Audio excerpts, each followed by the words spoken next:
YCP నుంచి జనసేనలో చేరిన విశాఖ వైసీపీ ఎమ్మెల్సీ వంశీకృష్ణ యాదవ్ ముఖ్యమంత్రి జగన్మోహన్ రెడ్డికి 11 పేజీల సుదీర్ఘ లేఖ రాశారు. జనసేన పార్టీలో చేరిన సమయంలో జగన్మోహన్ రెడ్డి తనను బాగానే చూసుకున్నారని చెప్పిన వంశీకృష్ణ యాదవ్ ఇప్పుడు తన లేఖలో మాత్రం జగన్మోహన్ రెడ్డి పైన పలు విమర్శలు, ఆరోపణలు చేశారు. పార్టీ నాయకులపైన కూడా విశాఖలో పార్టీ కార్యాలయం పెట్టి 7 ఏళ్ల పాటు అధ్యక్షుడిగా పార్టీ కార్యాలయ నిర్వహణకు, సిబ్బంది జీతాలకు, మీటింగులకు, భారీ జన సమీకరణకు మొత్తం ఖర్చు తానే భరించానని చెప్పారు. వైఎస్ఆర్ కాంగ్రెస్ పార్టీ బలోపేతం చేసే క్రమంలో 25 క్రిమినల్ కేసులను కూడా తాను ఇప్పుడు ఎదుర్కొంటున్నానని కూడా వంశీకృష్ణ యాదవ్ చెప్తున్నారు. ఏడాదిగా మిమ్మల్ని కలవాలని ప్రయత్నిస్తున్నా ఉన్న అవకాశం మాత్రం ఇవ్వడం లేదని జగన్మోహన్ రెడ్డిని ఉద్దేశించి అన్నారు. మీరు అత్యంత అభిమానించే టాప్ 5 లీడర్లలో తాను కూడా ఒకటినని భావించాను. తనకు మంత్రి పదవి ఇస్తారనుకున్నాను, తనకు ఎర్రబల్పు ఉండేలా చూస్తారనుకున్నాను. కానీ ఇప్పుడు నా రాజకీయ జీవితానికే ఎర్రబల్పు పడింది అంటూ కూడా ఆయన వ్యాఖ్యానించారు. వైకాపాలో చేరాలని ఆహ్వానం వచ్చినప్పుడు తన తండ్రి తీవ్ర అనారోగ్యంతో ఉన్నా సరే పార్టీలోనికి వచ్చానని కూడా ఆయన గుర్తు చేస్తున్నారు. విశాఖలో పార్టీ బలోపేతానికి ఆది నుంచి ఈ స్థాయిలో కష్టపడితే చివరకు కనీసం ఒక మనిషిలా కూడా తనను పార్టీలో గుర్తించలేదని కూడా ఆయన ఆరోపిస్తున్నారు.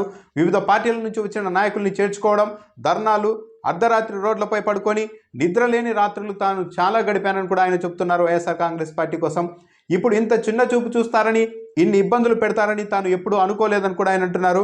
మీరు జైల్లో ఉన్నప్పుడు, పార్టీ కష్టంలో ఉన్నప్పుడు అండగా ఉంటే అధికారంలోనికి వచ్చిన తర్వాత నమ్మక ద్రోహం చేసి ఆత్మగౌరవాన్ని దెబ్బ కొట్టి ఘోరంగా అవమానించారని కూడా వంశీకృష్ణ యాదవ్ ఆరోపిస్తున్నారు. మీరు విశాఖ వచ్చినప్పుడల్లా మా ఇంటికి వస్తే సొంత అన్న వచ్చారన్నట్టుగా భావించామని, అలాంటి కుటుంబాన్ని ఇప్పుడు ఎన్నో ఇబ్బందులు పెట్టారని కూడా ఆయన చెప్తూ ఉన్నారు.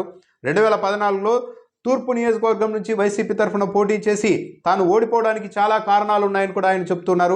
ఆ ఎన్నికల్లో YS Vijayamma YCP Visakha MP అభ్యర్థిగా పోటీ చేశారు. విశాఖలో విజయమ్మ నిలబెట్టినప్పుడు పార్టీ కార్యాలయానికి కడప నుంచి చాలా మంది వచ్చి వాల్తేరు క్లబ్లో గొడవలు చేస్తున్నారని, విశాఖను దోచుకోవడానికి కడప రౌడీ మూకలు వచ్చాయని ప్రతిపక్షాలు ప్రచారం చేయడంతో తాను ఓటమి పాలయ్యానని కూడా ఆయన చెప్తూ ఉన్నారు. 2019లో ఎలాగైనా గెలవాలని 2 ఏళ్ల ముందు నుంచే ఎన్నికలకు సిద్ధమవ్వగా తూర్పు సమన్వయకర్తగా ఉన్న నన్ను నోటిఫికేషన్ ముందు రోజు తొలగించారని కూడా ఆయన గుర్తు చేశారు.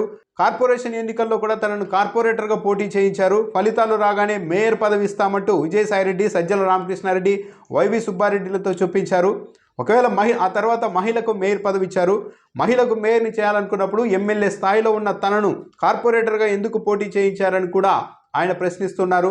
ఇలా ఎందుకు పోటీ చేయించారని చెప్తే ఈ సాయిరెడ్డి, సజ్జల రామకృష్ణారెడ్డి, వైవి సుబ్బారెడ్డి అది ముఖ్యమంత్రి నిర్ణయం అంటూ దాటవేశారని కూడా ఆయన చెబుతూ ఉన్నారు.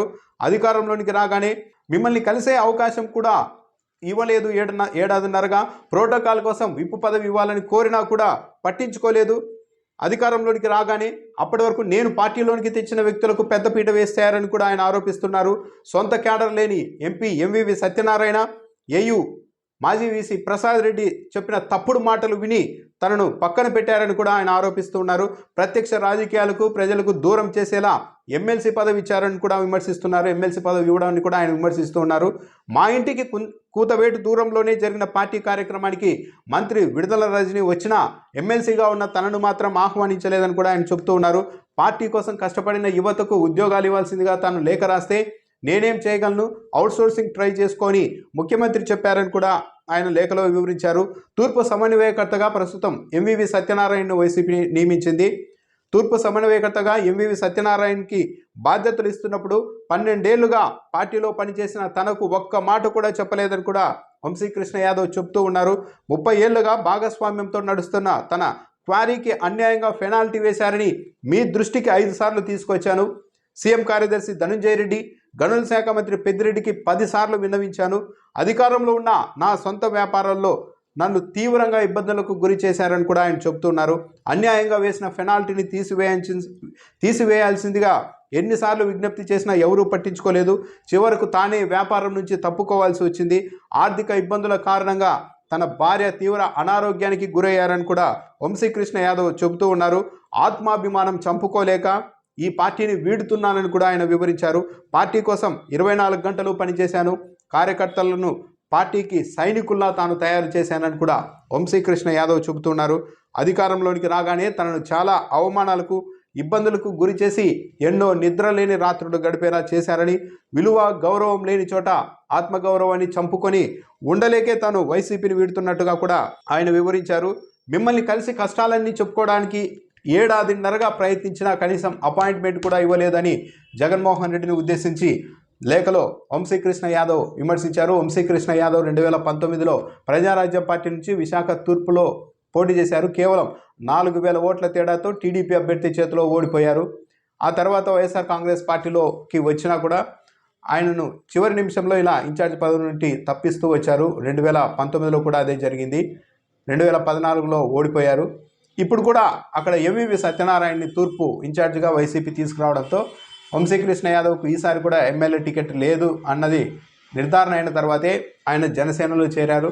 జనసేన పార్టీ నుంచి విశాఖ పరిధిలోనే ఆయన పోటీ చేసే అవకాశం అయితే కనిపిస్తోంది.